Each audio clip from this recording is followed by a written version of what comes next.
السلام علیکم، welcome to my channel novel memories. Listeners, آج میں ایک کمپلیٹ ناول ریڈ کرنے جا رہی ہوں جس کا ٹائٹل ہے یہی شہر قرار ہے۔ چلیں ناول سٹارٹ کرتے ہیں۔ سڑک کے عین وسط میں کھڑی وہ بلڈنگ کی اونچائی دیکھنے میں مصروف تھی جب ایک سوزوکی کار نے بریک لگایا۔ وہ چونک کر اس طرف دیکھنے لگی۔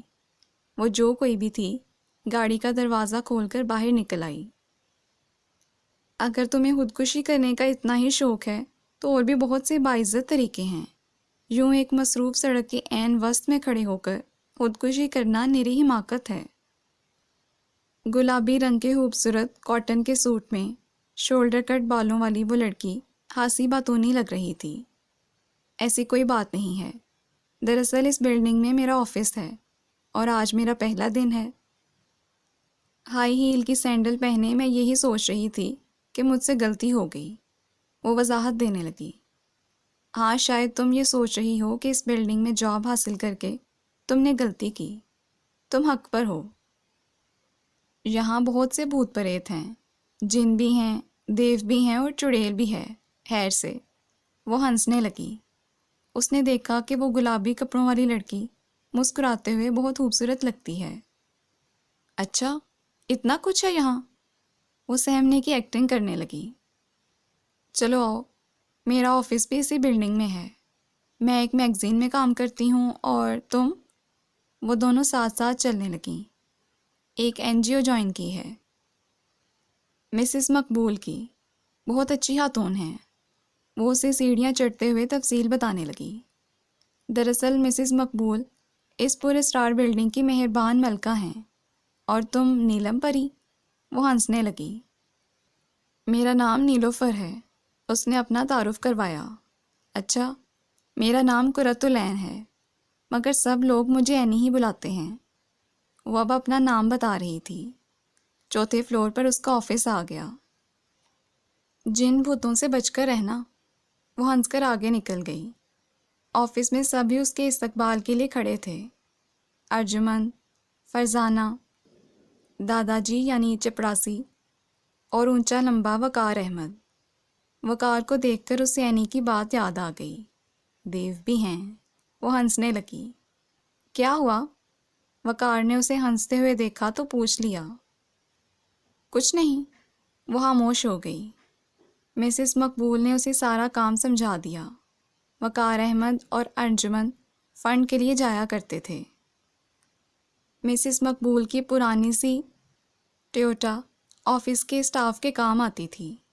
وقار احمد واحد فوٹوگرافر بھی تھا۔ دن کو لنچ ٹائم کے قریب ان دونوں کی واپسی ہوئی۔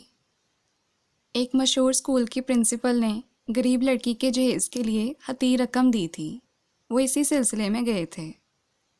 وہ دونوں بہت تھکے ہوئے تھے۔ دادا جی کو کہہ کر کھانا وہیں منگوا لیا گیا۔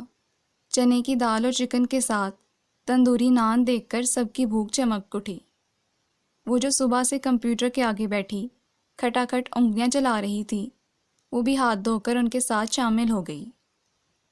کھانے سے فارغ ہوئے تو وقار تصویریں ڈیولپ کروانے چلا گیا۔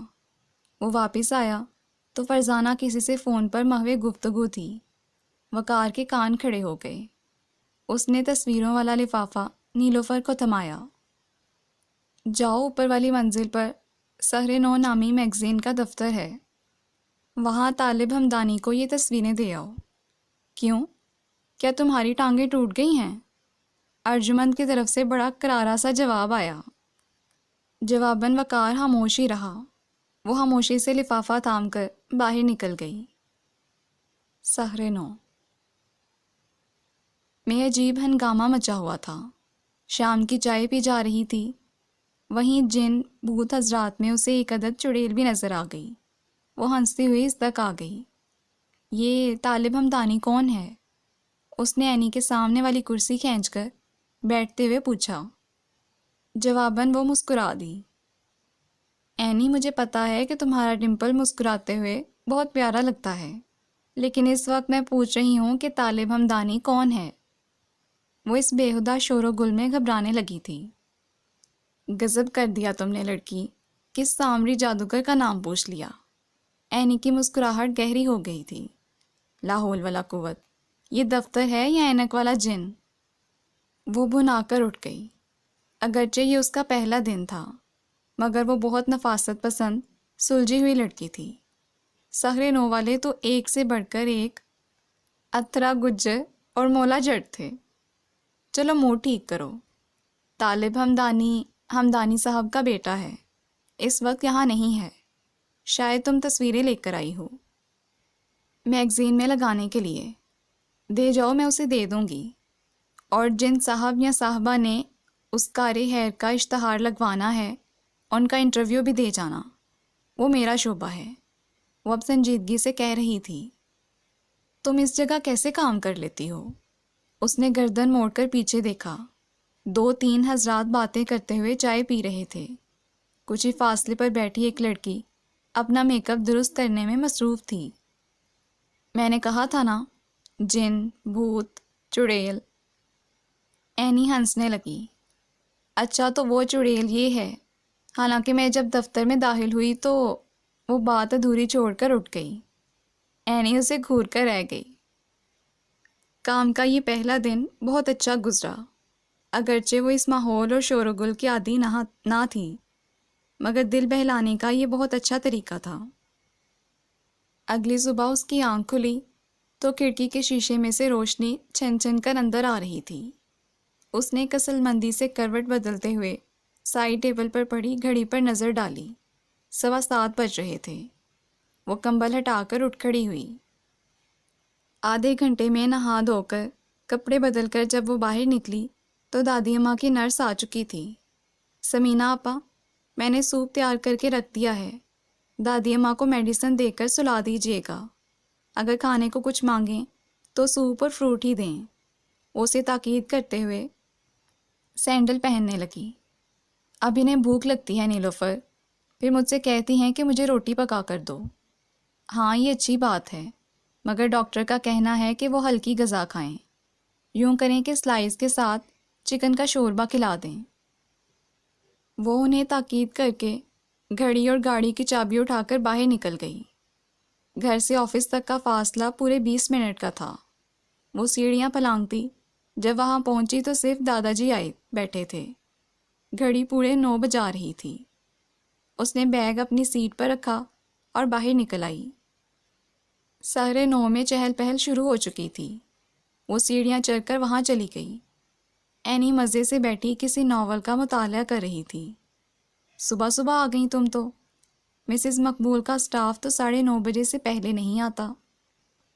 وہ ناول بند کر کے ایک طرف رکھتے ہوئے بولی۔ ابھی نئی نئی جاب ہے نا، اس لیے۔ وہ کرسی گھسیٹ کر بیٹھ گئی۔ اچھی لگ رہی ہو، اینی نے تعریف کر دی۔ حالانکہ یہ نیلی ایمبرائڈری والا سوٹ وہ 2-3 دفعہ پہلے بھی پہن چکی تھی، لیکن چونکہ اینی نے پہلی دفعہ دیکھا تھا اس لیے اسے اچھا لگا تھا۔ کل صبح تمہاری وہ تصویریں میں نے سامری جادوگر کو دے دی تھیں۔ وہ اپنی گرے کلر کی آنکھوں سے مجھے گھور کر لفافہ اٹھا کر غصے سے باہر نکل گیا۔ وقار سے گٹ پٹ کی اور ایک عدد فالتو گھوری ڈال کر دفتر میں جا بیٹھا۔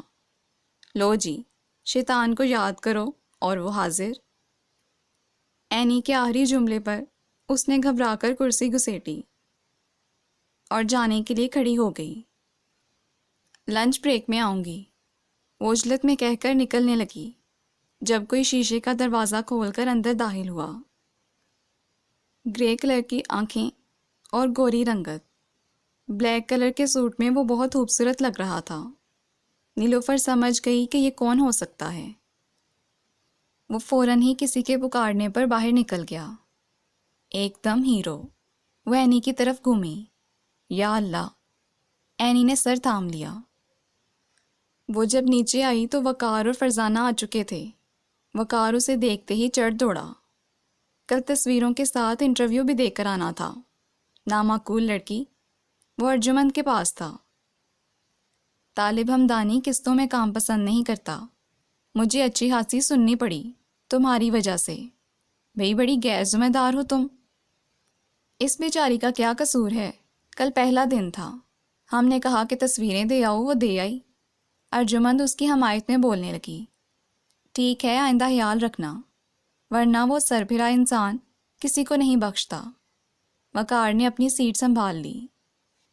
وہ روحانسی ہو گئی۔ کیا یہ ضروری ہے کہ کار ہائر کرنے والوں کا انٹرویو اور تصاویر شائع کی جائیں؟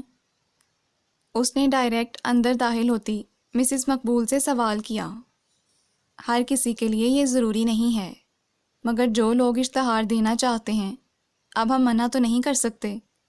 یہ تو ہماری خوش قسمتی ہے کہ ایک اچھا خاصا معقول میگزین ہمارا پڑوسی ہے اور ہمیں ان کاموں کے لیے ہوار نہیں ہونا پڑتا۔ دوسری بات یہ ہے کہ اشتہار شائع کرنے سے یا انٹرویو اور تصاویر دینے سے دوسروں کو بھی نیکی کی ترغیب ملتی ہے۔ مسز مقبول نے بڑی جامع وضاحت دی تھی۔ اس نے کمپیوٹر آن کیا اور اپنا کام شروع کر دیا۔ لنچ بریک میں بارش شروع ہو گئی۔ وہ اینی کی طرف بھاگی۔ وہاں وہ صبح والے انداز میں بیٹھی ناول میں مصروف تھی۔ چلو کچھ کھانے کو منگواؤ۔ زہر منگوا دوں؟ وہ مطالعے میں غرق تھی۔ منگوا لو، مگر میرے لیے نہیں بلکہ اپنے لیے، وہ غصے سے بولی۔ اینی سے دوستی کا یہ دوسرا دن تھا، مگر یوں لگتا تھا جیسے ایک زمانہ بیت گیا ہو۔ وہ تو ایک دن کھانا ہی پڑے گا۔ طالب ہمدانی جیسے سخت آدمی کے ساتھ کون گزارا کر سکتا ہے؟ اس کی بات پر وہ چونک گئی۔ کیا مطلب؟ بھئی میں اس سامری جادوگر کی قید میں ہوں۔ اینی کی یہ بات ایک انکشاف تھی۔ اس کے چہرے کا رنگ بدل گیا۔ مطلب؟ وہ ناسمجھی سے بولی۔ بھئی بچپن کی منگنی ہے، مگر وہ کچھ افسردہ ہو گئی۔ مگر چلو کھانا کھانے چلتے ہیں۔ اس کا ہاتھ تھام کر اٹھ کھڑی ہوئی۔ اینی کے پیچھے چلتے چلتے وہ یہی سوچ رہی تھی۔ ہر شخص مکمل ہے، ہر شخص کسی نہ کسی خوبصورت رشتے سے بندھا ہے، اور ہر شخص بہت ہی گناہ ہوتا ہے۔ دادی اماں سو رہی تھیں۔ وہ سمینہ آپا کے جاتے ہی چائے کا کپ بنا کر لاؤنج میں آ بیٹھی۔ جبران کا خط آیا ہوا تھا۔ اسے کراچی میں ایک بہت اچھی جاب مل گئی تھی۔ سارے خط میں نئی ملازمت، کرکٹ میچ پر تبصرہ، دادی اماں کی بیماری اور چند دوسری باتوں کا ذکر تھا۔ کہیں بھی وہ نیلوفر سے مخاطب نہیں ہوا تھا۔ اس نے کاغذ قلم سنبھالا اور اسے خط لکھنے لگی۔ دادی اماں کی خیریت، کرکٹ میچ جیتنے پر مبارکباد، ملازمت کی مبارکباد، یہی سب باتیں اس نے بھی لکھتی تھیں۔ ذہن ہوا مہا بھٹکنے لگا تھا۔ اس کے ارد گرد کتنے لوگ تھے، ہر کوئی نئے راستے ڈھونڈ رہا تھا، اور شاید جبران اس کوشش میں کامیاب ہو گیا تھا۔ جبران، نیلوفر اور دادی اماں، یہی وہ گول دائرہ تھا جس کو چھوڑ کر جبران کہیں اور نکل گیا تھا۔ پھر یوں ہی جانے انجانے لوگوں کو سوچتے ہوئے اس کے سامنے وہ اپالو آ کھڑا ہوا۔ میں اس سامری جادوگر کی قید میں ہوں۔ اینی کا جملہ اس کی سماعت میں بازگشت کر رہا تھا۔ 2 دن کی ملاقات میں نے یہ کیسے فرض کر لیا کہ اینی کا سارا حال، ماضی اور مستقبل میرے سامنے کھلا پڑا ہے؟ کیا معلوم ہے مجھے؟ لوگ بہت گہرے ہوتے ہیں، سمندر سے بھی گہرے۔ اس نے آنکھیں موند لیں۔ وہ صبح سے کی بورڈ پر انگلیاں چلا رہی تھی۔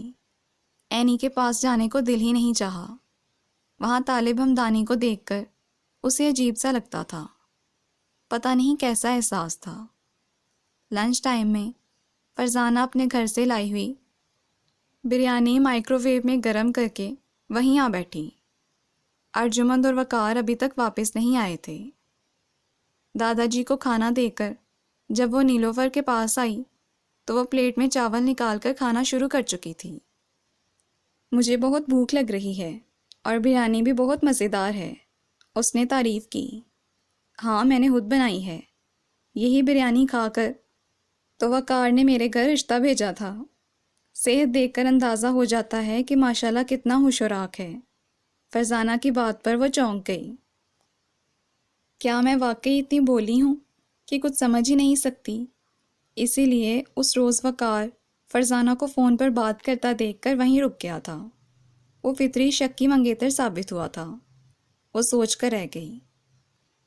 2 ماہ بعد شادی ہے، بہت سادگی کے ساتھ، کیونکہ نہ تو وقار کسی لینڈ لارڈ کا بیٹا ہے اور نہ میری والدہ اتنے چاؤ چونچلے کر سکتی ہیں۔ دراصل میرے والد پیرالائز ہیں۔ مجھ سے چھوٹا بھائی ہے، مسز مقبول ہمارے محلے کی ہیں۔ میں تو مرنے کے بعد بھی ان کی مشکور رہوں گی۔ فرزانہ اس کو سب بتا رہی تھی۔ وہ بھی مسکرا دی۔ ویسے بھی کھانے پر پابندی ہے، چائے کے کپ اور ایک سموسے سے کام چل جائے گا۔ تم سموسے کھانے ضرور آنا۔ وہ گلاس میں پانی انڈیلنے لگی۔ کہاں ہے وہ لڑکی جسے نیلوفر کہتے ہیں؟ دھاڑ سے دروازہ کھول کر اینی اندر داخل ہوئی تھی۔ وہ سوچ رہی تھی کہ یہ دوستی دوستی کا راگ صرف وہی الاپ رہی ہے، اینی تو اسے پوچھے گی بھی نہیں۔ اچھا، تو بریانی اڑائی جا رہی ہے؟ ہمارے دفتر کی پتلی دال تمہیں ہضم نہیں ہوتی یا کھانے کی یار ہو؟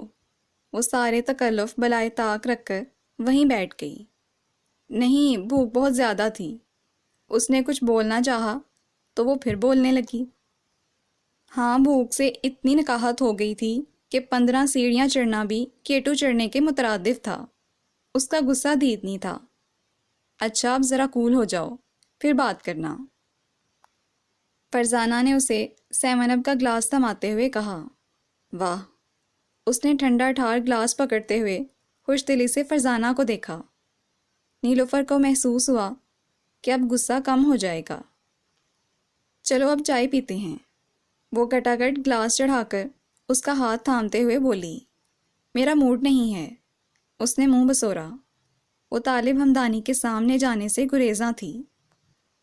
سامری جادوگر نے کوئی سائیڈ بزنس شروع کیا ہے، اسی سلسلے میں چائے وغیرہ دے رہا ہے، تم چلو۔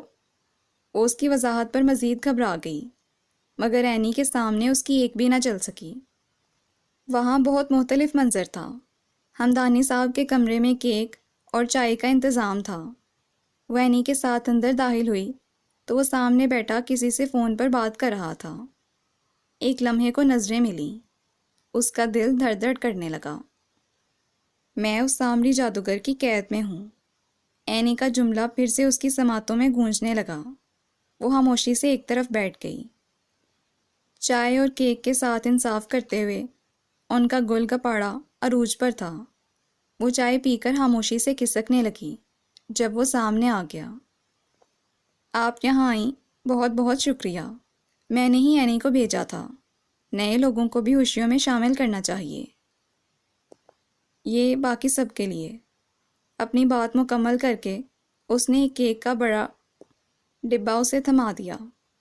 وہ حیران تھی، پھر وہ تیزی سے باہر نکل گئی۔ اسے جاب کرتے ہوئے 1 مہینہ ہو گیا تھا۔ سب لوگ اس کی زندگی کا حصہ بن گئے تھے۔ سمینہ آپا کی طرف سے وہ بہت مطمئن تھی۔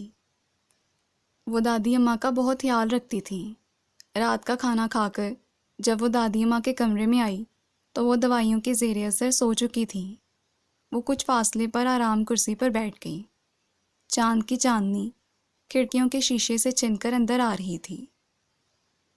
اس نے کرسی کے پشت سے سر ٹکا کر آنکھیں موند لیں۔ زندگی کے گزرے ہوئے ادوار ایک فلم کی طرح اس کے ذہن میں چلنے لگے۔ سفید ماربل کی ٹائلوں سے سجا ایک خوبصورت چھوٹا سا گھر، جس کے چاروں طرف خوبصورت دلکش پھولوں سے سجا لان تھا۔ امن نگر کے نام سے جانا جاتا تھا۔ یہ گھر واقعی امن و محبت کا گہوارہ تھا۔ نیلوفر کی ماں نیلوفر کے بچپن میں ہی وفات پا گئی تھی۔ عباس احمد کے اس گھر میں ان کے مرحوم بھائی اور بھاوج کی نشانی جبران بھی رہتا تھا۔ نیلوفر اور جبران کی دوستی دیکھتے ہوئے دادی اماں اور عباس احمد نے ایک فیصلہ کیا تھا کہ اس گھر کی محبت اور امن برقرار رکھنے کے لیے ان دونوں کو ایک دوسرے سے منسوب کر دیا جائے۔ پھر جب جبران نے FSC کا امتحان پاس کیا تو دادی اماں نے اس کا اپنا فیصلہ سنا دیا۔ وہ ہتھے سے اکھڑ گیا۔ میرے ماں باپ کے ایکسیڈنٹ کے بعد چاچو نے مجھے پالا پوسا، پیار دیا، لیکن اب وہ یہ چاہ رہے ہیں کہ میں ان کے احسانوں کا بدلہ اتاروں۔ وہ مجھ سے نیلوفر کے باعث محبت کرتے رہے۔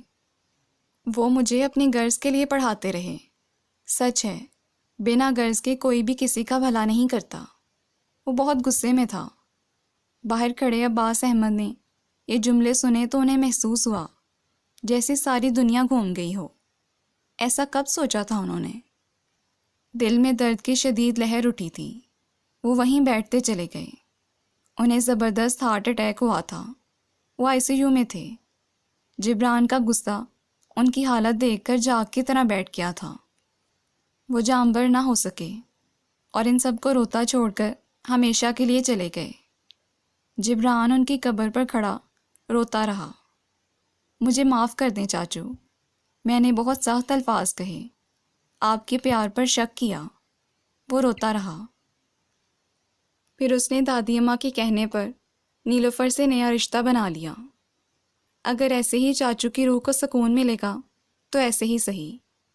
وہ محض ضمیر کو مطمئن کرنے کے لیے نیلوفر کی انگلی میں اپنے نام کی انگوٹھی ڈال کر کراچی چلا گیا۔ دن ہفتوں میں اور ہفتے مہینوں میں بدلنے لگے۔ دادی اماں کی صحت بھی پہلے جیسی نہیں رہی تھی۔ وہ اکثر اسے کہتی کہ جبران کو بلا لو، اسے خط لکھو، فون کرو، مگر وہ ہر بار خط میں یہی بات نہ لکھتی۔ وہ جانتی تھی کہ جبران اس سے دور بھاگتا ہے۔ دادی اماں پہ فالج کا اٹیک ہوا تو وہ اکیلی ہسپتال اور گھر کے درمیان گھن چکر بنی رہی۔ اس نے جبران کو بتایا، مگر وہ امتحان دینے میں مصروف تھا۔ دادی اماں نہ بول سکتی تھیں نہ حرکت کر سکتی تھیں۔ وہ روحانسی ہو گئی۔ اب وہ کیا کرے گی؟ کیا زندہ رہ لے گی؟ جبران اس کی محبت نہ سہی، ضرورت تو ہے۔ اس نے جبران کو خط لکھ دیا۔ وہ اکیلی دادی اماں کو سنبھال نہیں سکتی تھی، مگر وہاں سے صرف ایک تسلی اور دلاسوں سے بھرا خط آ گیا۔ وہ پریکٹیکل میں مصروف تھا اور ایک دو جگہ جاب کے لیے اپلائی کر رکھا تھا۔ تبھی سمینہ آپا نے اس کا ساتھ دیا۔ سمینہ آپا اس کے محلے میں رہتی تھیں۔ وہ دادی اماں کی دیکھ بھال کے لیے وہیں آنے جانے لگیں۔ پھر جب اس نے مسز مقبول کی NGO جوائن کی تو سمینہ آپا کو مکمل طور پر دادی اماں کی نرس کی جاب آفر کی، جسے انہوں نے بلا تعمل مان لیا۔ پھر وہ دل بہلانے کے لیے جاب کرنے لگی۔ دادی اماں بھی اب پہلے سے بہت بہتر تھیں۔ جبران نے جذبات میں آ کر اس سے بندھن تو جوڑ لیا تھا، لیکن اب وہ اس احمقانہ فیصلے کے ذکر سے بھی کتراتا تھا۔ اسے دیر ہو رہی تھی۔ تیزی سے سیڑھیاں پلانگتے ہوئے وہ کسی سے بری طرح ٹکرائی تھی۔ ہینڈ بیگ بھی زمین بوس ہو چکا تھا۔ زپ بھی عجلت میں کھلی رہ گئی تھی، اور اب سیڑھیوں پہ لپسٹک، ببل گم، برش اور 5-6 نوٹ بکھرے تھے۔ سوری۔ وہ چیزیں سمیٹنے لگی۔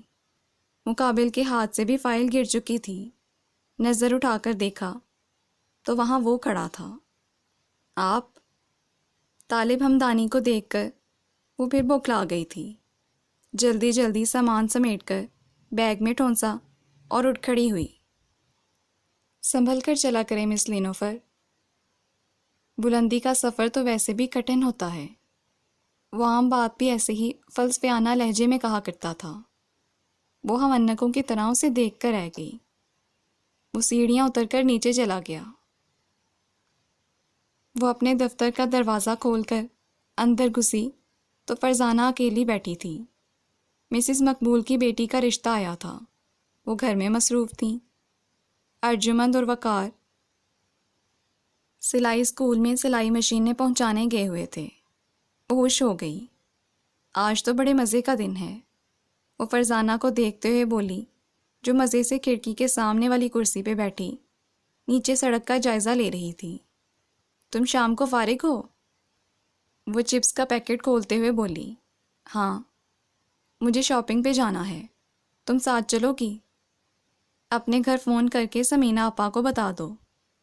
فرزانہ اس کے گھریلو حالات جانتی تھی۔ اوکے۔ اس نے اس بات میں سر ہلا دیا۔ کام بھی کچھ خاص نہیں تھا، زیادہ تر وہ باتیں ہی کرتی رہی۔ وقار اور ارجمند کسی گاؤں میں گئے تھے، اس لیے انہیں واپس آتے شام تو ہو ہی جاتی۔ لنچ بریک میں وہ اینی کی طرف چلی گئی۔ سنا ہے صبح صبح 2 ٹرینوں کا تصادم ہو گیا۔ اینی نے اسے دیکھتے ہوئے کہا۔ وہ کچھ نہ سمجھ سکی۔ ویسے بھی اینی کی باتیں عجیب ہی ہوا کرتی تھیں۔ کہاں؟ کوئی نقصان تو نہیں ہوا؟ وہ گھبرا گئی۔ اینی کی مسکراہٹ گہری ہو گئی۔ وہ فائل اٹھا کر ہمدانی صاحب کے کمرے میں گھس گئی۔ تب ہی عقب سے مدھم بھاری آواز ابھری۔ نقصان تو ہوا۔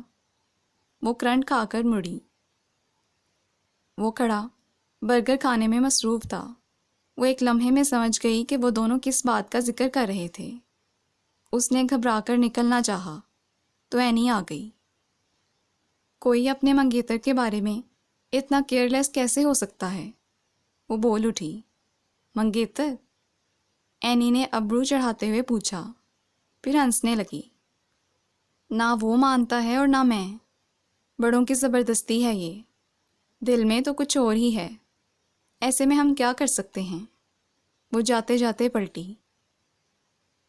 ویسے میں کچھ کرنے والی ہوں۔ اینی اپنے شولڈر کٹ بالوں کو جھٹکتے ہوئے باہر نکل گئی۔ کچھ ہی دیر بعد وہ کھانا گرم کروا کے واپس آئی تو وہ پوچھ بیٹھی، یہ کہانی کیا ہے؟ کون سی؟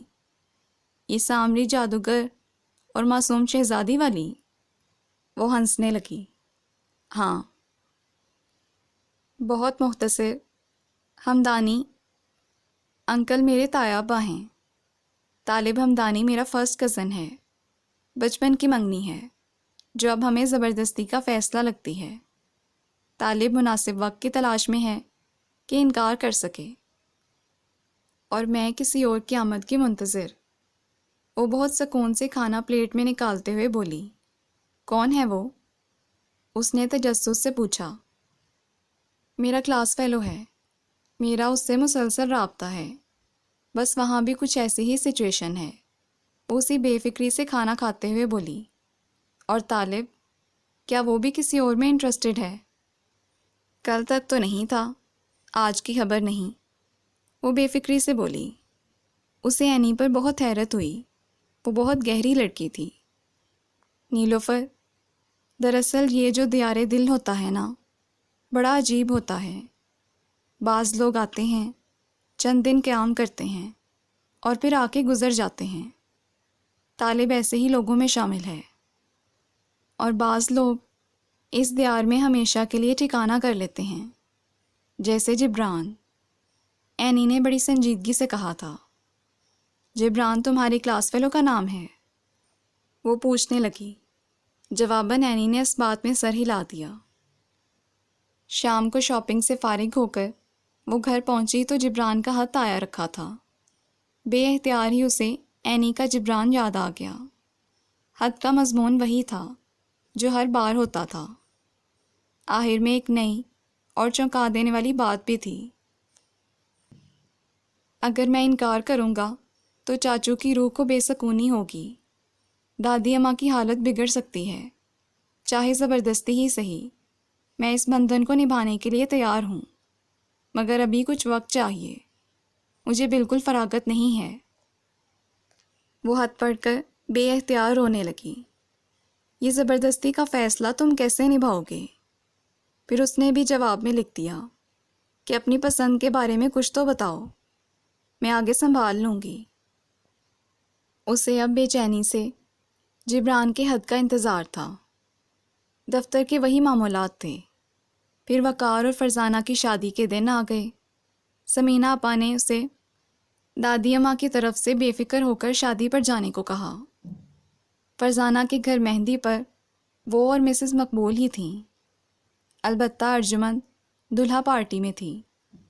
وہ وقار کی منہ بھولی بہن جو تھی۔ سبز اور نارنجی رنگ کے خوبصورت کتان سلک کے سوٹ میں ملبوس جب وہ فرزانہ کے گھر میں داخل ہوئی تو اسے دیکھتے ہی خوشی سے چیخ اٹھی۔ مسز مقبول نے کچھ روپے اس پر سے وار کر صدقہ بھی دیا۔ وہ جھیم گئی۔ مہندی کے خوبصورت پیلے سوٹ میں وہ بھی بہت پیاری لگ رہی تھی۔ دلہا والوں کی آمد کا شور اٹھا، نکاح بھی ہونا تھا۔ وقار احمد کے ساتھ جب وہ اندر داخل ہوا تو نیلوفر کے ہاتھ پاؤں پھولنے لگے۔ نقصان تو ہوا، ایک سرگوشی ابھری۔ وہ سفید شلوار اور کالے کرتے میں ملبوس نظر لگ جانے کی حد تک پیارا لگ رہا تھا۔ نکاح کے بعد مووی اور فوٹوگرافی کا دور شروع ہو گیا۔ دلہا پارٹی نے ڈھولک سنبھال لی۔ وہ ایک طرف خاموشی سے بیٹھ گئی۔ ایش گرے کلر کی آنکھوں میں جو تلاش تھی اس پر نظر پڑتے ہی ختم ہو گئی۔ وہ آہستہ آہستہ چلتا اس تک آ گیا۔ میں سوچ رہا تھا کہ شاید آپ نہ آئیں۔ اگر آپ کو پتہ ہوتا کہ میں بھی مدعو ہوں تو آپ کبھی نہ آتی۔ وہ مسکراتے ہوئے بولا۔ کیوں؟ وہ اس کے انداز پہ حیران رہ گئی۔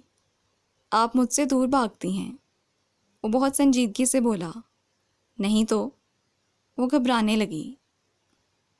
جب انسان پر کوئی اندرونی جذبہ آشکار ہو جائے اور پاؤں میں زنجیر بھی ہو تو ایسا ہی ہوتا ہے۔ وہ اٹھنے لگا اور پھر مڑ کر سنجیدگی سے بولا۔ میں زنجیر توڑنے والا ہوں۔ وہ بھی ہکا بکا رہ گئی۔ تو کیا طالب ہمدانی بھی اسی احساس سے دوچار ہے جو مجھے پریشان کیے ہوئے ہے؟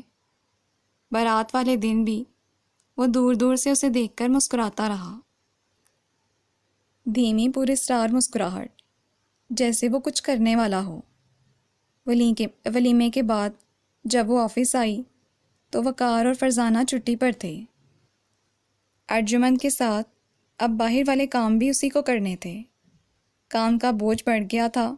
دوسری طرف دادی اماں بھی اب اشاروں میں یا بے ربط آوازوں میں اس سے جبران کے متعلق پوچھتی تھیں۔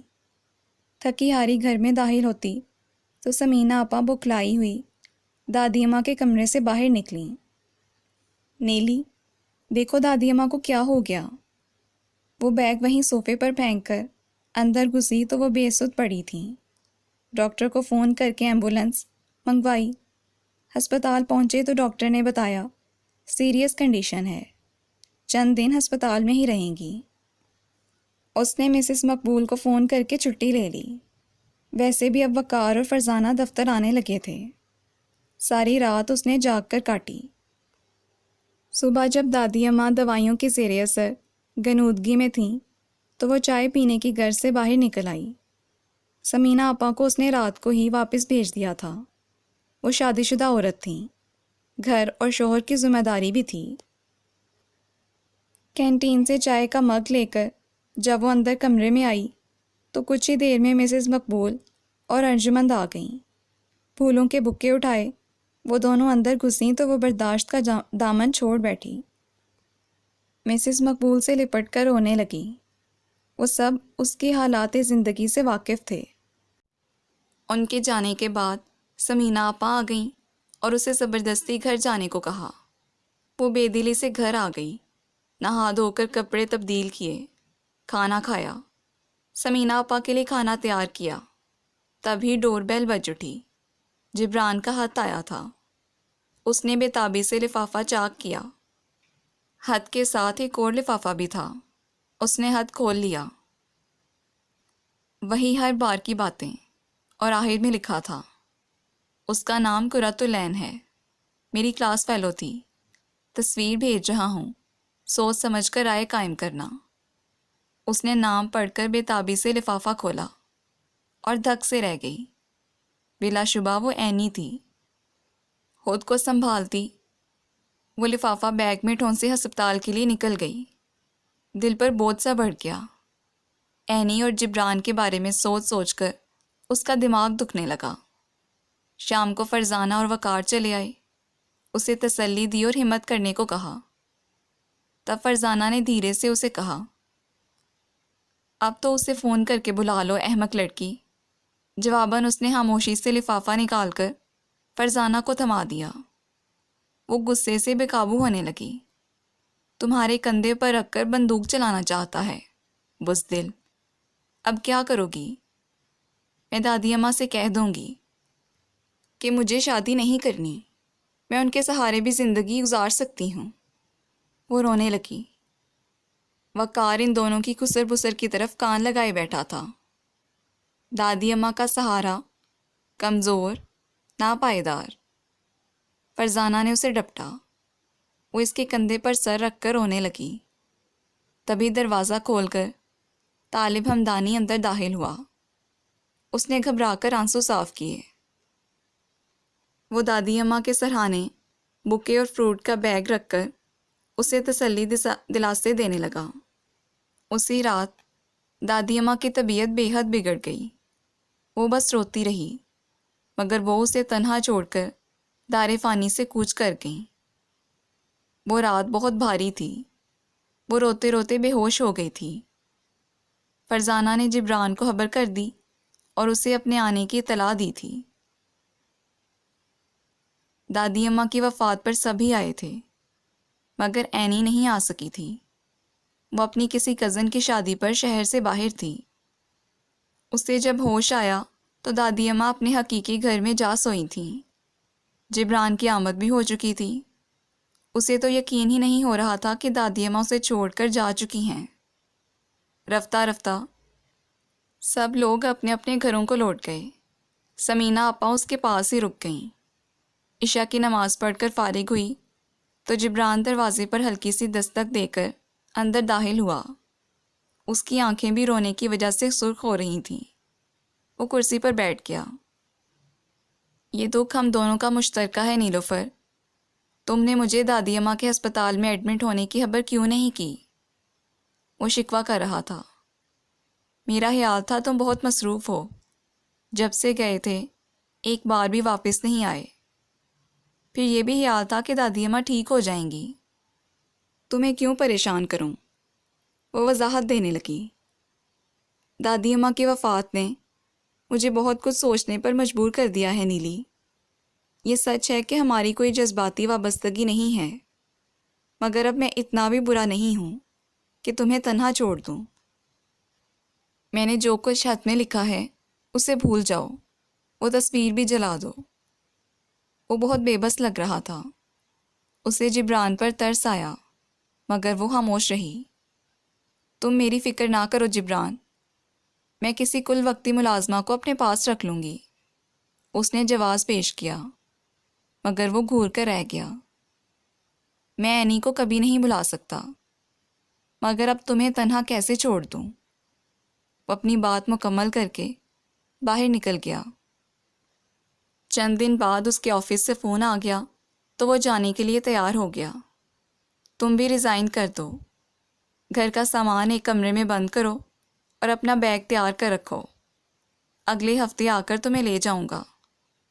وہ یوں بول رہا تھا جیسے رٹے رٹائے جملے ادا کر رہا ہو۔ ٹھیک ہے، مگر ابھی تم اینی کو کچھ نہیں بتاؤ گے؟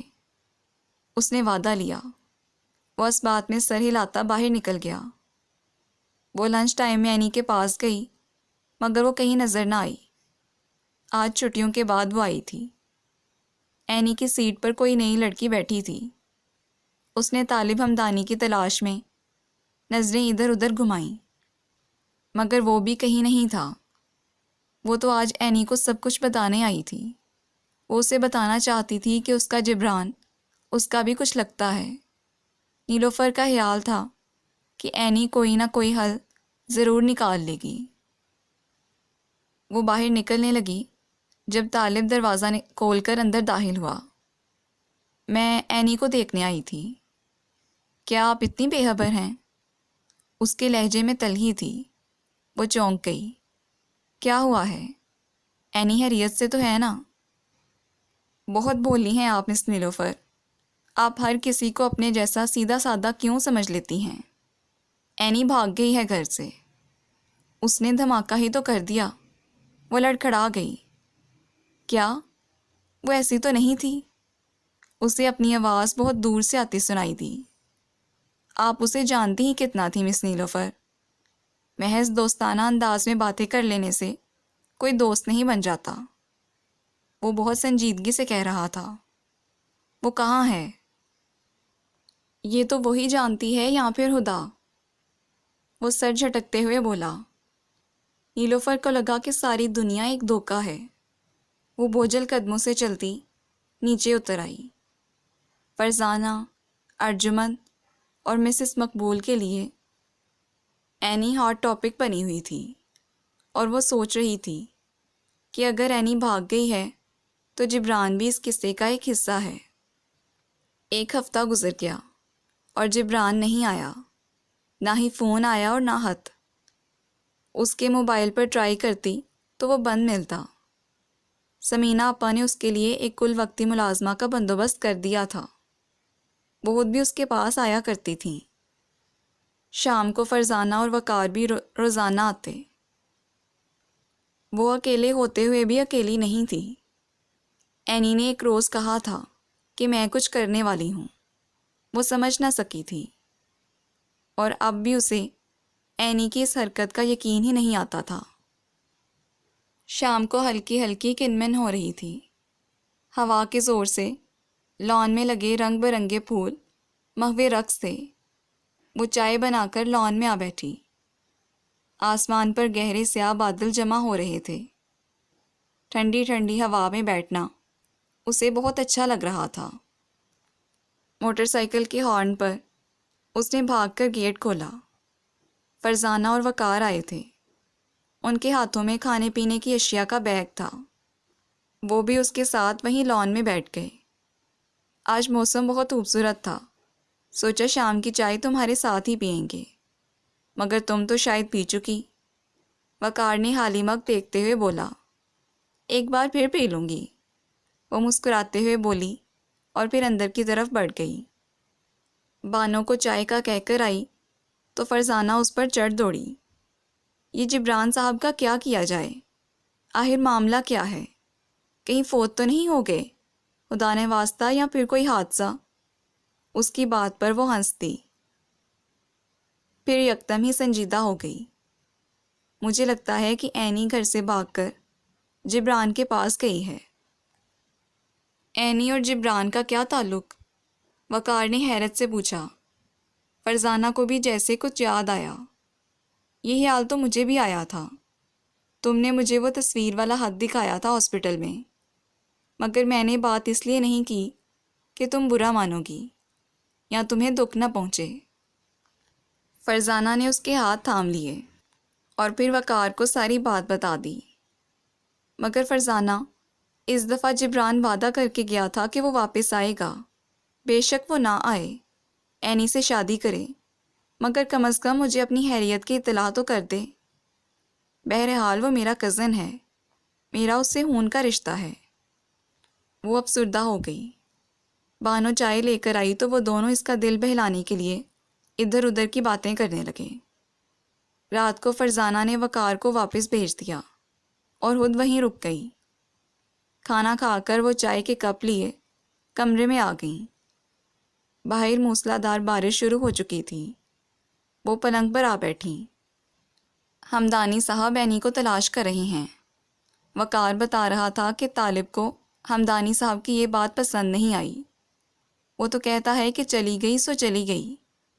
میں سوچ رہی تھی کہ جب اینی کے بارے میں کچھ پتہ چلے گا تو جبران کے بارے میں بھی پتہ چل جائے گا، مگر یہ بھی تو کنفرم نہیں ہے کہ وہ دونوں ساتھ ہیں یا نہیں۔ فرزانہ کی بات پر اس کے دل نے بڑی زور سے نفی کی تھی۔ میرا دل کہتا ہے کہ وہ دونوں ساتھ ہیں۔ جبران ایسا ہی ہے، جس بات میں آ کر وہ بہت کچھ کہہ جاتا ہے۔ جب ابو کی ڈیتھ ہوئی تھی تب بھی مجھ سے منگنی کرنا اس کا ایک جذباتی فیصلہ تھا، اور اب دادی اماں کی وفات پر مجھے تحفظ دینے کا وعدہ بھی جذبات میں ہی کیا گیا تھا۔ بعد میں دل کی بات ہی مانتا ہے۔ ابھی بھی اس کی خاموشی یہی ظاہر کر رہی ہے کہ وہ مجھ سے دور بھاگنے کی سوچ رہا ہے۔ یہ تو کوئی بات نہ ہوئی، آخر یہ آنکھ مچولی وہ کب تک کھیلے گا؟ فرزانہ کو غصہ آ گیا۔ فرزانہ نے ایک بار پھر فون گود میں رکھ کر ہر اس جگہ فون کر کے پوچھ لیا جہاں جبران کی موجودگی متوقع تھی، مگر مایوسی ہی ہوئی۔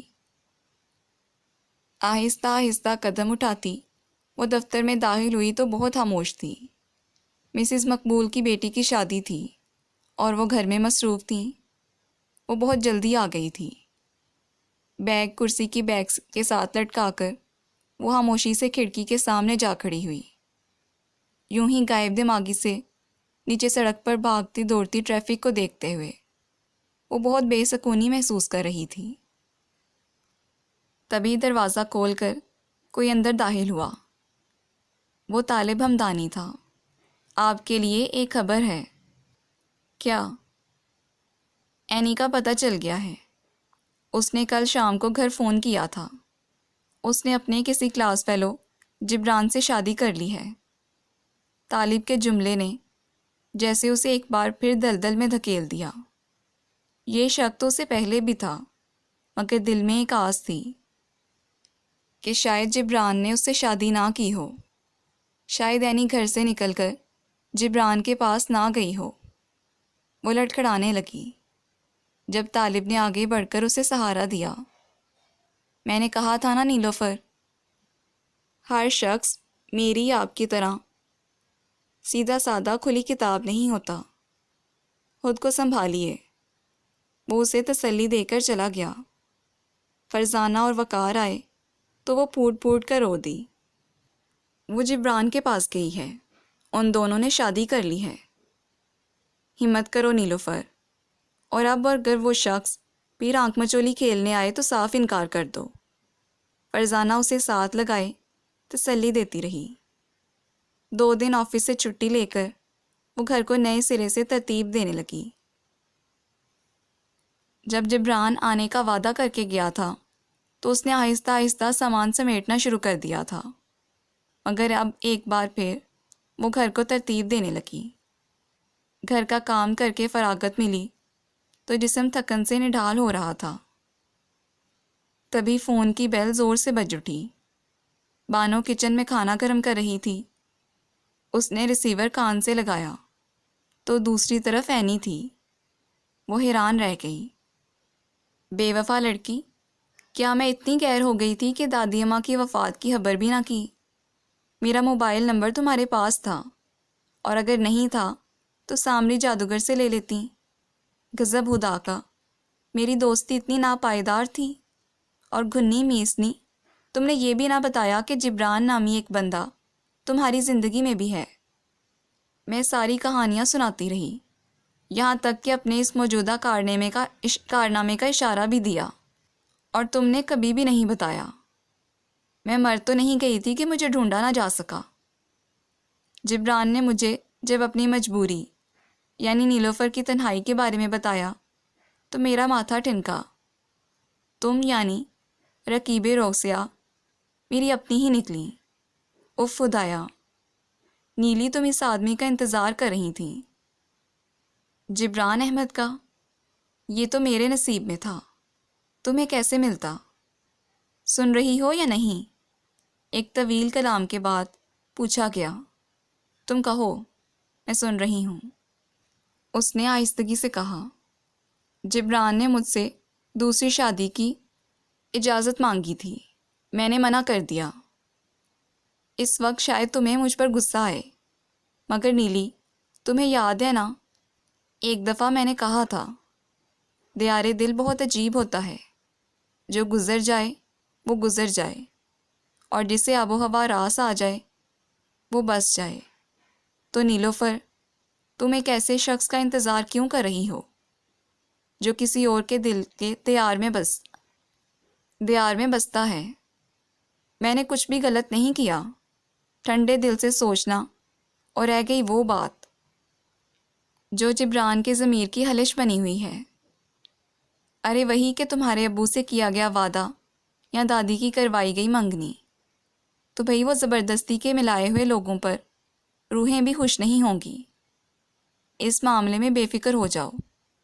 جبران تم سے شرمندہ ہے، تمہارا سامنا کرنے سے کتراتا ہے۔ وعدہ خلافی جو کی ہے، سن رہی ہو؟ وہ پھر پوچھ رہی تھی۔ ہاں تم کہتی جاؤ، میں سن رہی ہوں۔ ہاں تو میں کہہ رہی تھی کہ جبران کا پروگرام میری وجہ سے چوپٹ ہو گیا۔ وہ تمہارے پاس آنے کی تیاری کر رہا تھا اور میں پہنچ گئی۔ شادی کرنے کے علاوہ کوئی دوسرا راستہ بھی نہیں تھا۔ اب میں واپس کس منہ سے جاتی؟ یوں سمجھو یہ غلط فیصلہ بھی میں نے بہت سوچ سمجھ کر کیا۔ میں نے جبران کو منع کر دیا اور تسلی دی کہ تم اکیلی نہیں ہوگی۔ بہت سے جن، بھوت، چڑیلیں اور مہربان ملکہ تمہارے ساتھ ہوں گی، اور وہ سامری جادوگر بھی۔ اس کا بلند قہقہا گونجا۔ کیسا ہے وہ؟ اینی کے انداز میں وہی بے فکری تھی جیسے اس نے کچھ کیا ہی نہ ہو۔ کبھی ملا نہیں، وہ آہستگی سے بولی۔ کوشش کرو وہ تمہیں مل جائے۔ اینی نے ایک اور فلک شگاف کہکہا لگایا۔ تب اس نے گھبرا کر ریسیور کریڈل پر رکھ دیا۔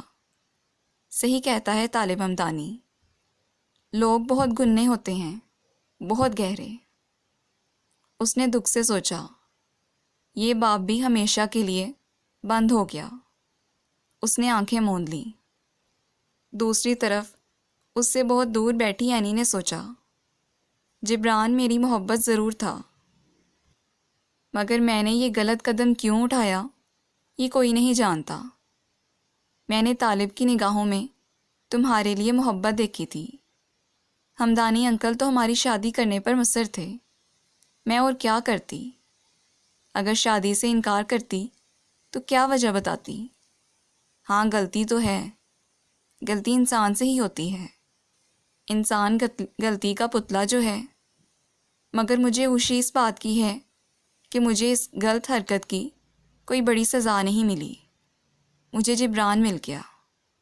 شاید کبھی سب اپنے لوگوں کا ساتھ بھی مل جائے۔ کاش تمہیں بھی بہت خوشیاں ملیں، جیسے میں نے سوچا ویسے ہی ہو۔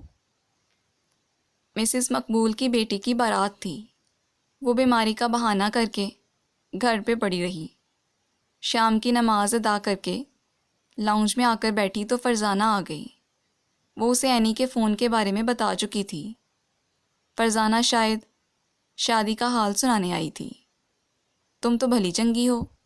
وہ بیگ ایک طرف پھینک کر کارپیٹ پر آلتی پالتی مار کر بیٹھ گئی۔ کل صبح آفس سے چھٹی نہ کر لینا، بہت کام ہے۔ ارجمن کی منگنی ہو رہی ہے پرسوں، وہاں بھی جانا ہے۔ تم بھی اب یہ رونی صورت ٹھیک کرو اور دوبارہ سے پہلے والی نیلی بن جاؤ۔ جو بھی ہوا اچھا ہی ہوا، اللہ کے ہر کام میں بہتری ہوتی ہے، ہم انسان کیا سمجھ سکتے ہیں۔ وہ نصیحت کرنے لگی۔ چائے پیو گی؟ ہاں مگر حالی نہیں، ساتھ کچھ ہونا چاہیے۔ وہ اس بات میں سر ہلاتی کچن میں گھس گئی۔ فرزانہ بہت دیر تک اس کے پاس بیٹھی رہی، پھر اگلے دن آفس آنے کا وعدہ لے کر چلی گئی۔ وہ کئی دنوں بعد فریش طبیعت کے ساتھ آفس میں آئی۔ سبھی موجود تھے۔ وقار کسی کی تصویریں ڈیولپ کروا کر لایا تو انٹرویو کے ساتھ اسے تھما دیں۔ جاؤ طالب کو دے آؤ، مجھے ذرا جلدی ہے۔ وہ لفافہ تھما کر نکل گیا۔ وہ کچھ بھی نہ کہہ سکی اور خاموشی سے سیڑھیاں چڑھ کر اوپر آ گئی۔ وہاں بھی معمول کا کام جاری تھا۔ وہ ہمدانی صاحب کے کمرے کا دروازہ کھول کر اندر گھسی تو سامنے ہی طالب ہمدانی بیٹھا کچھ لکھ رہا تھا۔ یہ وقار نے بھیجا ہے۔ اس نے لفافہ ٹیبل پر رکھ دیا۔ نیلوفر، مجھے آپ سے کچھ بات کرنی ہے۔ وہ بہت سنجیدگی سے بولا۔ وہ اس کے اشارہ کرنے پر وہیں بیٹھ گئی۔ کہیے۔ پہلے آپ وعدہ کریں کہ ناراض نہیں ہوں گی۔ آپ کہیے۔ وہ سمجھ گئی کہ کوئی بہت بڑی بات ہے۔ میں جو بات کہنے جا رہا ہوں وہ بہت سنجیدہ اور بہت سوچ سمجھ کر کیا گیا فیصلہ ہے۔ پتہ نہیں آپ کو یہ سب سن کر کیسا لگے، مگر میں منافقت کے سخت خلاف ہوں۔ میرے دل میں آپ کی چاہت ہے اور زبان پر آپ کے لیے ہمدردی ہو تو یہ منافقت ہے۔ میں آپ کو یہ بتانا چاہتا ہوں کہ اینی میری زندگی کا ایک حصہ تھی اور آپ کو میں اپنی زندگی بنانا چاہتا ہوں۔ اس کی اس بات پر وہ ہونک ہو گئی۔ کئی لمحے وہ حیرت سے اسے دیکھتی رہی۔ میں کافی دنوں سے بات کرنے کا مناسب وقت ڈھونڈ رہا تھا۔ بعض لوگ پہلی نظر میں دیکھنے سے ہی اپنے اپنے سے لگتے ہیں۔ میں نے جس روز پہلی دفعہ آپ کو دیکھا تھا، میرے دل نے اسی وقت مجھ سے کہا تھا کہ یہ وہی ہے، وہ جس کی تمہیں تلاش تھی۔ میں نے پہلے دن آپ کو نیچے سڑک پر اینی سے الجھتے اور پھر دوستی کرتے دیکھا تھا۔ میرے حالات آپ کے سامنے ہیں۔ ہمدانی صاحب یعنی میرے فادر کو بھی آپ جانتی ہیں۔ میری والدہ حیات نہیں ہیں۔ اینی کے ساتھ بچپن کی منگنی تھی۔ جو ختم ہو گئی۔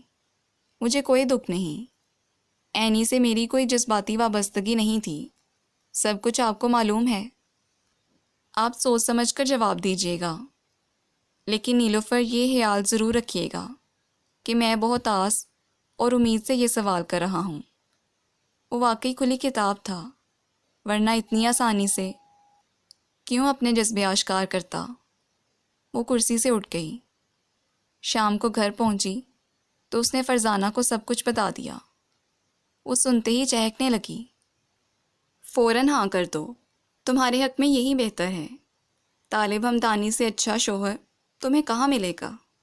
بھئی کمال کا آدمی ہے، اپنی 28 سالہ زندگی میں کسی سے محبت نہیں کی، اور اب اگر کی تو کمال کی۔ کیسے ہاں کہہ دوں؟ وہ میرے بارے میں آخر جانتا ہی کیا ہے؟ جان جائے گا۔ ویسے بھی تمہارے اور اس کے حالات بالکل ایک جیسے ہیں۔ مجھے بہت عجیب سا لگ رہا ہے۔ وہ گھبرا رہی تھی۔ پھر فرزانہ نے سب کچھ طالب کو بتا دیا، یہی کہ اینی کا جبران نیلوفر کا بچپن کا منگیتر تھا، لیکن وہ نیلوفر کو پسند نہیں کرتا۔ جب اس نے طالب کو تمام حالات سے آگاہ کیا تو وہ ہنسنے لگا۔ میں تو سمجھتا تھا کہ ایسے اتفاقات صرف فلموں میں ہوتے ہیں، مگر یہ تو حقیقت میں ہو گیا۔ بظاہر سب کچھ ٹھیک ہو گیا تھا، مگر کوئی نہیں جانتا تھا کہ ابھی کچھ رکاوٹیں باقی ہیں۔ رات کے 10 بجے ڈور بیل بجی۔ وہ گہری نیند سے جاگی تھی۔ پہلے تو وہ یہی سمجھتی رہی کہ شاید اس کا وہم ہے، لیکن جب دوبارہ ڈور بیل بجی تو وہ اٹھ بیٹھی۔ دروازہ کھولنے پر جو چہرے اسے نظر آئے انہیں دیکھ کر وہ حیران رہ گئی۔ اب اندر بھی آنے دو گی یا یوں ہی راستہ روکے کھڑی رہو گی؟ اینی نے اسے بے تکلفی سے جھاڑ پلائی تو وہ سائڈ پہ ہو گئی۔ نظریں جھکائے جبران بھی اینی کے پیچھے اندر داخل ہو گیا۔ دروازہ بند کر کے لاؤنج میں آئی تو دونوں بیٹھ چکے تھے۔ ان کے بڑے بڑے سوٹ کیس دیکھ کر اندازہ ہو رہا تھا کہ وہ بہت دنوں کے لیے آئے ہیں۔ گرما گرم چائے پلاؤ، قسم سے سخت طلب محسوس ہو رہی ہے۔ اینی کا انداز ویسا ہی تھا جیسے درمیان میں یہ چند مہینے آئے ہی نہ ہوں۔ وہ خاموشی سے کچن میں گھس گئی۔ اسے سمجھ میں نہیں آ رہا تھا کہ وہ دونوں اتنے دنوں کے لیے بغیر اطلاع کیے کیوں آ گئے۔ کیا جبران چھٹیاں لے کر آیا تھا؟ وہ چائے لے کر آئی تو جبران دادی اماں کے کمرے سے نکل رہا تھا۔ چائے؟ وہ اس کے آگے چائے کا مگ رکھتے ہوئے بولی۔ چائے پی کر وہ خاموشی سے اپنے کمرے میں چلا گیا۔ وہ کچھ سمجھ نہ پا رہی تھی۔ اینی بھی جبران کے اشارے پر اندر چلی گئی۔ اگلی صبح اس کی آنکھ برتنوں کی کھٹ پٹ سے کھلی۔ وہ اٹھ کر تیار ہو گئی۔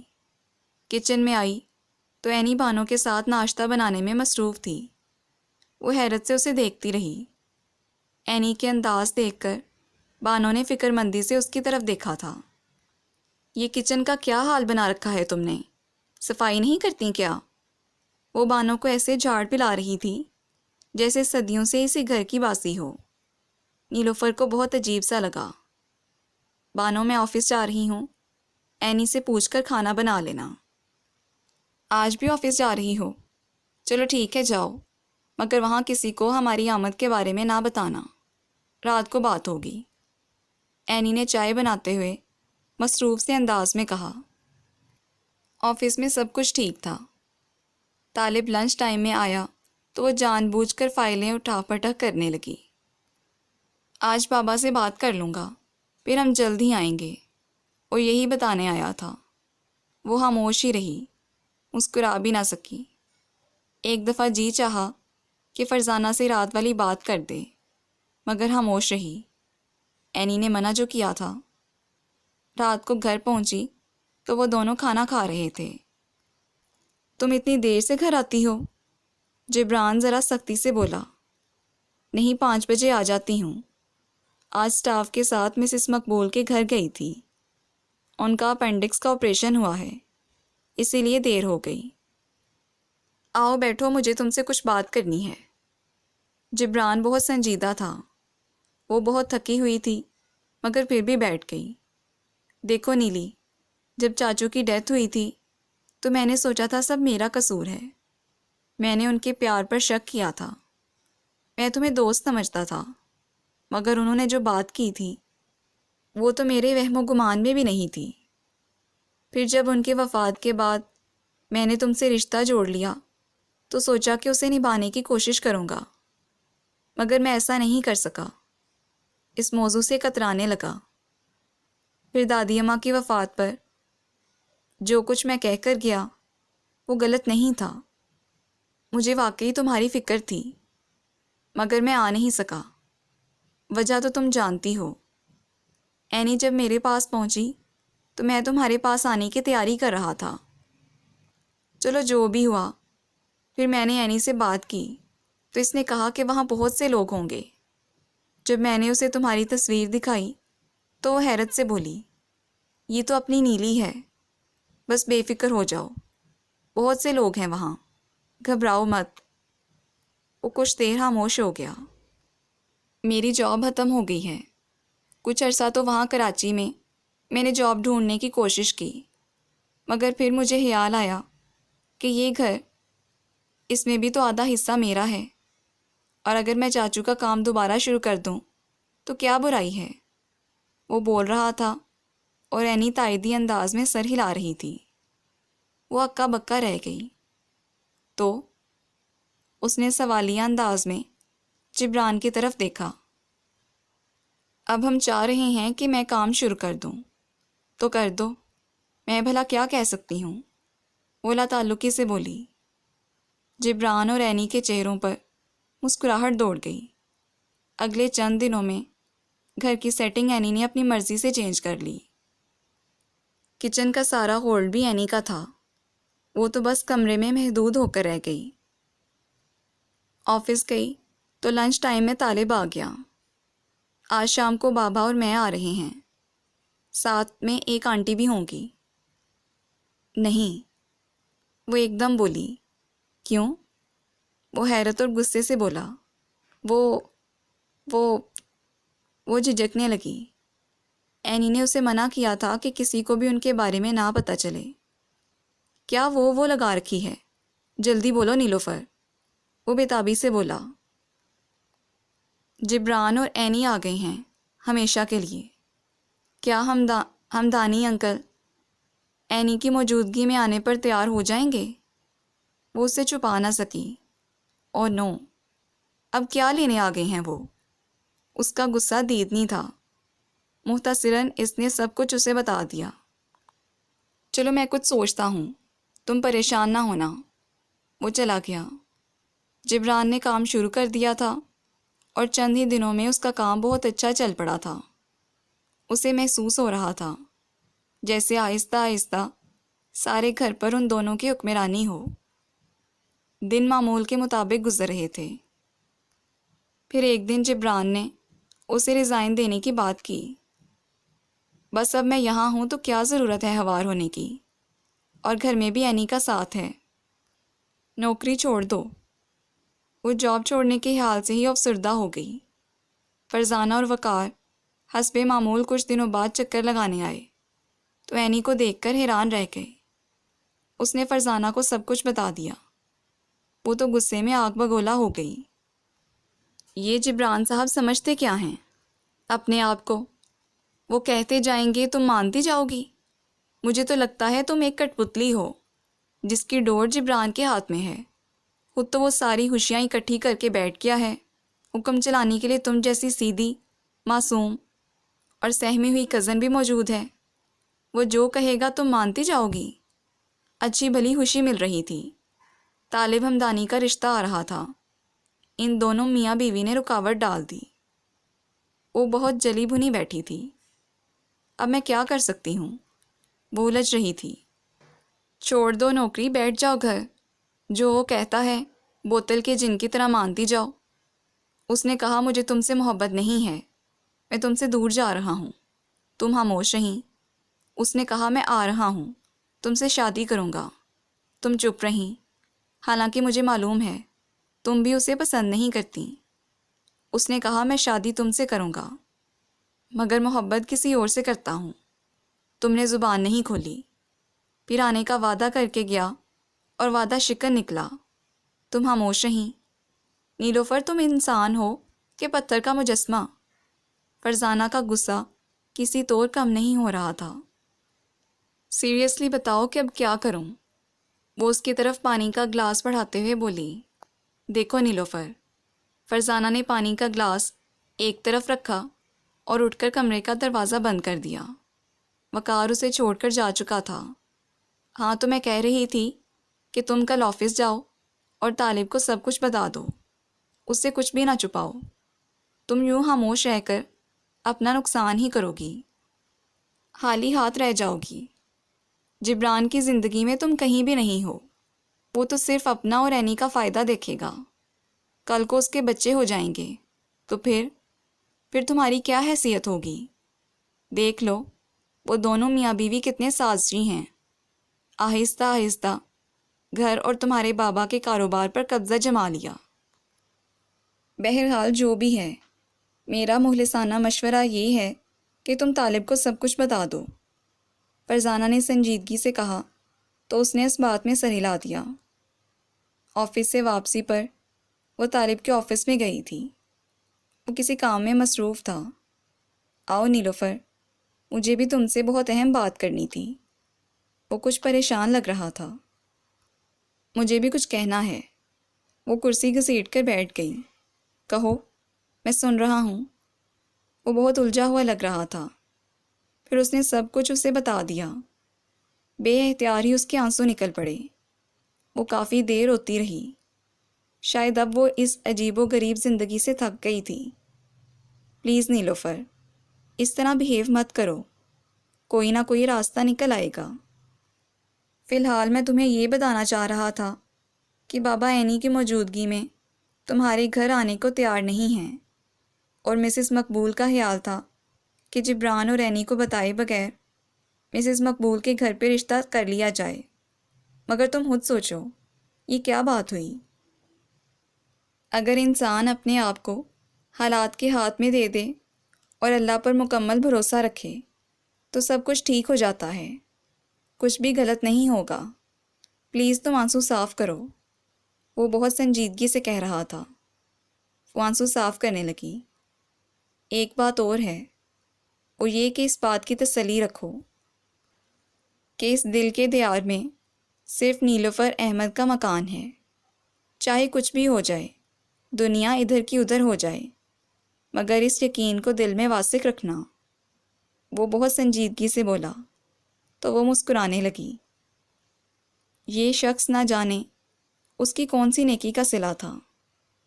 میں آج ریزائن دینے آئی تھی، وہ اٹھ گئی۔ ایک لمحے کو طالب ہمدانی کی آنکھیں بجھ سی گئیں، پھر وہ خاموشی سے باہر نکل آئی۔ وہ ریزائن دے کر آئی تو یوں لگا جیسے دنیا میں اب کوئی کام نہ رہ گیا ہو۔ پہلے دادی اماں کی دیکھ بھال، گھر کا کام کاج، دفتر کی مصروفیات، زندگی مصروف تھی، مگر اب کچھ بھی نہیں تھا۔ اسے ریزائن دیے ہوئے پورے 2 مہینے ہو گئے تھے۔ گھر میں بیٹھ کر ٹی وی دیکھنا، کتابیں پڑھنا، سلائی کرنا، بس وہ انہی کاموں میں الجھی رہتی۔ طالب کے بارے میں نہ اس نے فرزانہ سے کچھ پوچھا، نہ فرزانہ نے بتایا۔ اب وقار اور فرزانہ کا آنا جانا بھی بہت کم ہو گیا تھا۔ کچھ دن اور گزرے تو فرزانہ پیاری سی بیٹی کی ماں بن گئی۔ وقار اسے لینے آیا تو جبران نے جانے سے منع کر دیا۔ اسے بہت شرمندگی محسوس ہوئی۔ فون پر ہی فرزانہ سے معافی بھی مانگی اور مبارکباد بھی دی۔ وہ محسوس کر رہی تھی کہ کچھ دنوں سے اینی اس سے کوئی بات کرنا چاہ رہی تھی۔ پھر ایک روز شام کی چائے پر وہ بول ہی اٹھی، جبران کا خیال ہے کہ تمہاری شادی کر دی جائے۔ ایک لڑکا ہے ہماری نظر میں، امریکہ میں ہوتا ہے، پاکستانی کرنسی کے حساب سے لاکھوں ہفتے میں کماتا ہے۔ ہمارا بھی ارادہ ہے کہ شارجہ شفٹ ہو جائیں، یہ گھر رینٹ پر لگا دیں۔ دراصل جبران شارجہ میں بھی کام شروع کرنا چاہ رہا ہے۔ وہ اینی کی بات پر دھک سے رہ گئی۔ اس کا جی چاہا اس کا گلا دبا دے۔ بھلا وہ کون ہوتے تھے اس کی زندگی کا فیصلہ کرنے والے؟ کل شام کو لڑکے والوں کو بلایا ہے، منگنی کی رسم کر دیں گے اور ٹھیک 1 مہینے بعد شادی۔ بس تمہارے کام سے فارغ ہو کر ہم بھی، اس نے ہاتھ کے اشارے سے فلائی کا بتا دیا۔ یہ کون کہتا ہے کہ انسان آزاد ہے، خود مختار ہے؟ کم از کم میں تو نہیں، اس نے کٹتے ہوئے سوچا۔ تمہیں جس کو بلانا ہے بلا لو، اینی نے بہت آہستگی سے کہا۔ ویسے میں نے تو بہت کوشش کی تھی کہ تم سامری جادوگر کے سحر میں آ جاؤ، مگر قسمت۔ وہ ہنسنے لگی۔ اسے اینی بہت عجیب سی لگی، وہ بہت بدل گئی تھی۔ رات اس نے مسز مقبول، ارجمند اور فرزانہ کو فون کھڑکا دیے۔ اب میں کیا کر سکتی ہوں فرزانہ؟ طالب نے تو صاف بتا دیا ہے کہ ہمدانی انکل اینی کی موجودگی میں کبھی بھی یہاں نہیں آئیں گے۔ کیوں کیوں کیوں؟ اینی بڑی ہے کہ ہمدانی انکل، وہ کھا تو نہیں جائے گی؟ اور تم کان کھول کر سن لو، دوست اینی اور جبران جیسے نہیں ہوتے، میرے جیسے ہوتے ہیں، جو بنا کچھ پوچھے دل کا حال جان لیتے ہیں۔ اب میں تمہیں بتاتی ہوں کہ دوستی ہوتی کیا ہے، اور یہ بھی دیکھنا کہ کل شام تمہاری منگنی ہوتی ہے یا رخصتی۔ فرزانہ نے کھڑک سے فون بند کر دیا۔ کیا کر لو گی تم؟ وہ فرزانہ کی بڑک پر ہنس دی۔ اگلی شام وہ گلابی رنگ کے خوبصورت کامدانی سوٹ میں ملبوس اپنے کمرے میں تیار بیٹھی تھی۔ اینی کچھ بجھی بجھی سی تھی، پھر بھی گھر کے سارے کام کر رہی تھی۔ جبران نے فون پر لڑکے والوں کی آمد کے بارے میں پتہ کیا تو وہ بس نکلنے ہی والے تھے۔ نیلوفر کا جی چاہ رہا تھا کہ سارے زیور نوچ ڈالے۔ طالب ہمدانی کی باتیں اس کی سماعت میں بازگشت کر رہی تھیں۔ آفس کے لوگوں میں سے بھی ابھی تک کوئی نہیں آیا تھا۔ اینی بہت افسردہ لگ رہی تھی۔ کچھ ہی دیر میں دھاڑ سے دروازہ کھول کر فرزانہ اندر گھسی تھی۔ اس کے پیچھے طالب ہمدانی اور ہمدانی انکل تھے۔ اینی انہیں دیکھتے ہی گھبرا گئی۔ نیلوفر بھی ہکا بکا کھڑی ان سب کو دیکھ رہی تھی۔ فرزانہ تو واقعی یہ شادی نہیں ہو سکتی کا سمبل بنی کھڑی تھی۔ انکل آئیے نا، اینی مسکرانے کی کوشش کرتے ہوئے بولی تو وہ سب بیٹھ چکے تھے۔ نیلوفر کے ہاتھوں میں پسینہ آنے لگا۔ سب خیریت تو ہے نا انکل؟ اینی کے ساتھ ساتھ جبران بھی ان سب کو دیکھ کر حیران تھا، اور وہ تو ان سب سے مل بھی پہلی دفعہ رہا تھا۔ کچھ دیر تو کمرے میں خاموشی چھائی رہی، پھر ہمدانی انکل براہ راست جبران سے مخاطب ہوئے۔ جبران بیٹے، ہم بہت پہلے آنا چاہ رہے تھے، مگر سچ تو یہ ہے کہ میں اینی کی شکل بھی نہیں دیکھنا چاہتا تھا۔ اس وقت بھی یہی سوچ کر آیا ہوں کہ یہ میری ہونے والی بہو کا میکہ ہے۔ میں آج ہی نکاح کروا کر رخصتی کروا لوں گا۔ فرزانہ نے بروقت ہمیں اطلاع کر دی، ورنہ تم لوگ تو نیلوفر بیٹی کی منگنی اس کی مرضی کے بغیر ہی کرنے والے تھے۔ بہرحال ہم مولوی صاحب کو ساتھ لے کر آئے ہیں، بس نکاح شروع کروائیں۔ ہمدانی صاحب کی بات پر جبران گھبرا گیا اور اینی بھی کچھ بوکھلا سی گئی، مگر اس کے چہرے پر جبران جیسا غصہ اور حیرانگی نہیں تھی۔ نیلوفر نے گھبرا کر فرزانہ کو دیکھا، وہ مسلسل مسکرا رہی تھی۔ مگر یہ کیسے ہو سکتا ہے؟ لڑکے والے آنے والے ہوں گے، ایسا کیسے ہو سکتا ہے؟ جبران کو غصہ آ گیا۔ ہو جائے گا، اینی فوراً بولی، تو جبران اسے حیرت سے دیکھنے لگا۔ اینی فوراً ہی فون کی طرف بھاگی تھی۔ کچھ دیر وہ فون پر کسی سے محو گفتگو رہی، لگتا تھا اچھی خاصی جھڑپ ہو رہی ہے۔ پھر اس نے کھڑاک سے فون بند کر دیا۔ وہ لوگ غصہ ہو رہے تھے، ظاہری سی بات ہے، اگر ہم نے عین موقع پر انہیں منع کر دیا ہے تو یہ تو ہوگا ہی۔ اینی وضاحت دے رہی تھی، جبران کا تمہارے غصے کے برا حال تھا۔ یہ سب نوٹنکی بند کرو، میں ان لوگوں سے بات کرتا ہوں۔ جبران اسے جھڑکنے لگا۔ نیلوفر سے تو پوچھ لو، وہ کیا چاہتی ہے؟ اینی کی اس بات پر سبھی حیران ہوئے تھے۔ فون کی طرف بڑھتا جبران ایک دم رک گیا تھا۔ وہ ایک لمحہ احتساب تھا۔ واقعی آج تک وہ نیلوفر کے ساتھ آنکھ مچولی ہی تو کھیلتا آیا تھا۔ اس کی زندگی کے فیصلے وہ کتنی بآسانی کر لیتا تھا، اور اب وہ کیا کرنے جا رہا تھا؟ وہ دہل کر رہ گیا۔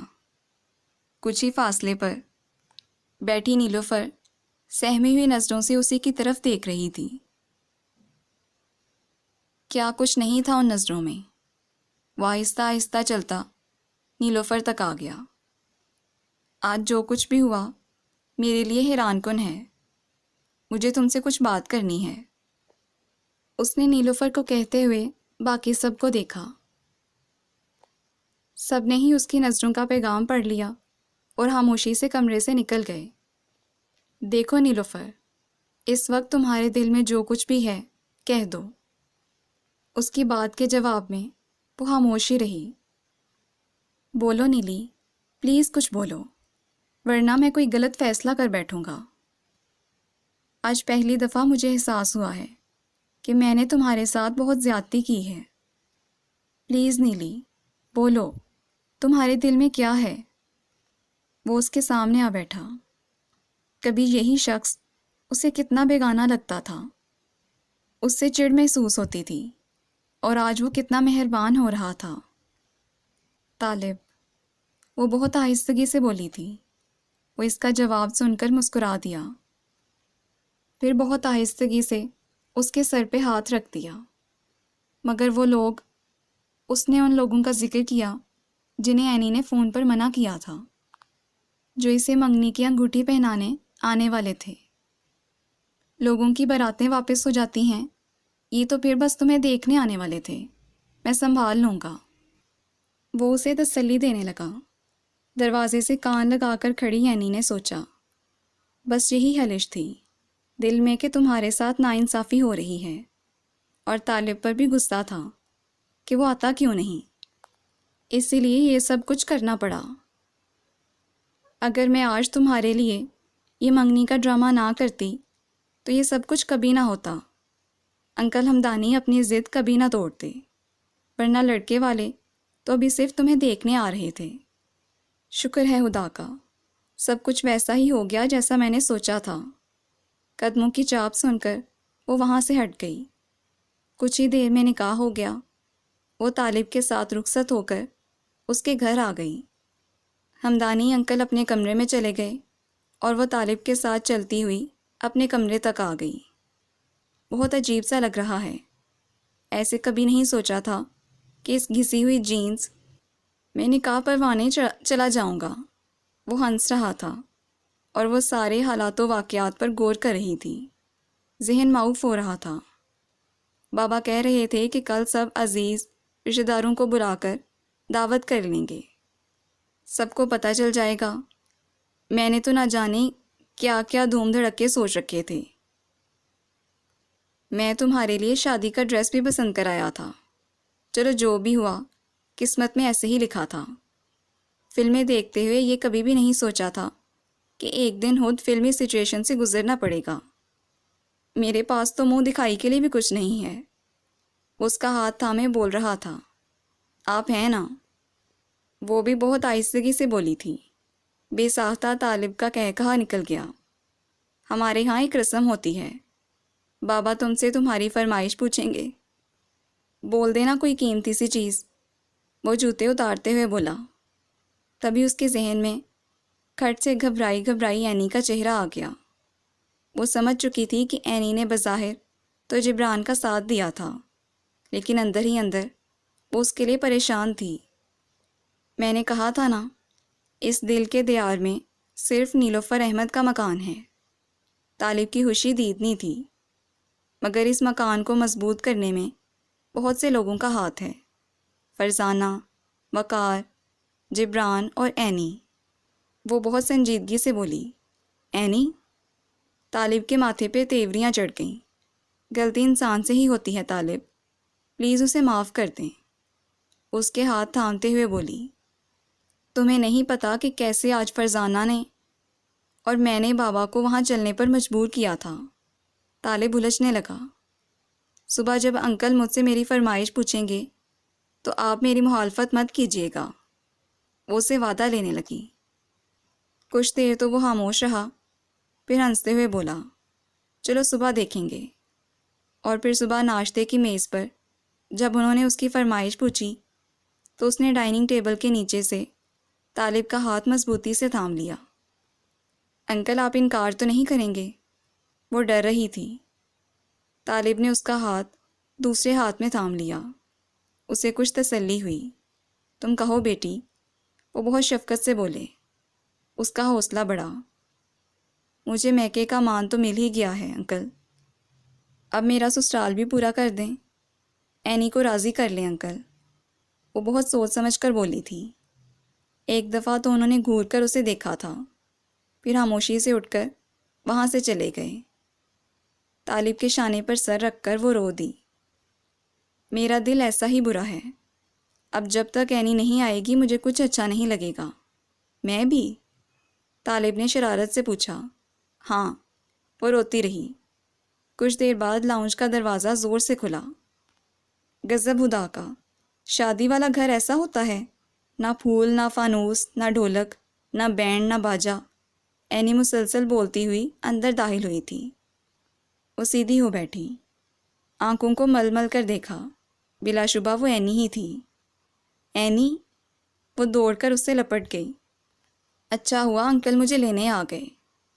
کہنے لگے چلو بھئی اینی تم ہی سنبھالو، بہت کام ہے، گھر کی بیٹی کا ایسے موقع پہ ہونا بہت ضروری ہے۔ لو جی، سامری جادوگر ابھی تک ایسے ہی گھوم رہا ہے بنا شیو کیے۔